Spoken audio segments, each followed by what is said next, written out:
বন্ধুরা, আমি ব্লগ খোলার পরে না একটাও ব্লগ চ্যানেলে ব্লগের ভিডিও দিইনি। তো অনেকেই বলছিল যে দিদি ব্লগ ভিডিও দাও। তো আজকে আমি ঠিক করলাম যে একটা ছোট্ট করে ব্লগ ভিডিও দিচ্ছি, দেখো তো কেমন লাগে এবং তারপরে আমাকে কমেন্ট করে বলবে, ঠিক আছে? শীতের দুপুরে আমি এই ছাদে বসে আছি, আমাদের ফ্ল্যাটের ছাদে। আর এই দেখো আমাদের ছাদের উপরে এই কৃষ্ণ ঠাকুরের একটা মূর্তি আছে, হ্যাঁ।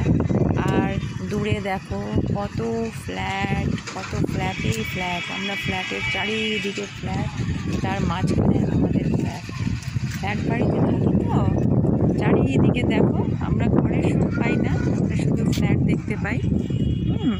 এই দেখো লম্বা ফ্ল্যাট, কত জায়গা, আমাদের ছাদে কিন্তু প্রচুর জায়গা।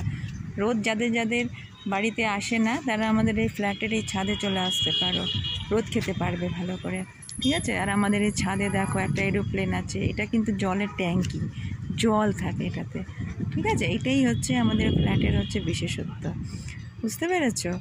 আর যাদের এই রোদ খাওয়ার খুব ইচ্ছা শীতকালে, চলে আসো আমাদের ফ্ল্যাটে, এসে বসো, গল্প করো, ওকে? আর কমেন্ট করে জানিও যে এই ভিডিওটা কেমন লাগলো তোমাদের দেখে।